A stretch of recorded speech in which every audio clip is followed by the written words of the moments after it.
অনুষ্ঠিত হোৱা বহিৰ খেলৰ মাজলৈ আমি যাম আৰু ইয়াৰ পিছতে আমি অনুষ্ঠিত কৰিম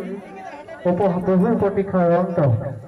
ওৰাং টাউন কালী মন্দিৰ নিৰ্মাণৰ সাহায্যে অনুষ্ঠিত হ'বলগীয়া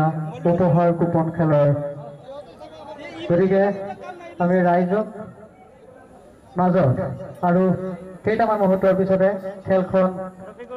অনুষ্ঠিত কৰিম যদি বিচাৰকৰ যাৱতীয় সামগ্ৰী প্ৰদান কৰা হৈ গৈছে তেন্তে যদি সমিতিয়ে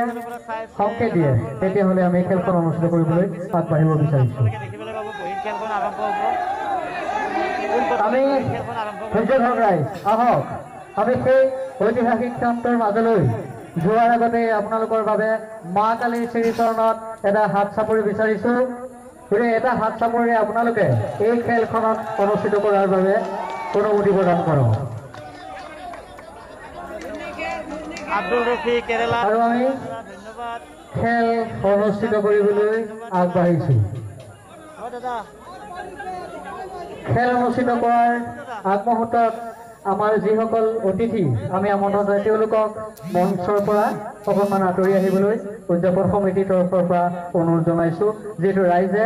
সুন্দৰভাৱে প্ৰত্যক্ষভাৱে খেলখন উপভোগ কৰাটো বিচাৰিছে গতিকে আপোনাৰ সমিতিৰ সমূহ বিষয়ববীয়াক তেওঁলোকৰ আসন প্ৰদান কৰিবলৈ অনুৰোধ জনাইছোঁ আৰু এয়া আমি আগবাঢ়িব বিচাৰিছোঁ খেলৰ মাজলৈ প্ৰথমে ৰাইজৰ জ্ঞাতাৰ্থে আমি জনাব বিচাৰিছোঁ যে আমি খেল অনুষ্ঠিত কৰিবলৈ আগবাঢ়িছোঁ গতিকে বহিৰ খেল সৰ্বপ্ৰথমে অনুষ্ঠিত হ'ব মুঠ 30টা পুৰস্কাৰৰ বাবে এই খেল অনুষ্ঠিত কৰা হ'ব আৰু আমি সকলোকে সাজু হ'বলৈ অনুৰোধ জনাইছোঁ সকলো লোকক আমাৰ সমিতিৰ সকলো লোকক ষ্টেজত আমি বিচাৰিছোঁ সমিতিৰ সকলো লোকক আহক সমিতিৰ সকলোবিলাক আহক ষ্টেজৰ মাজলৈ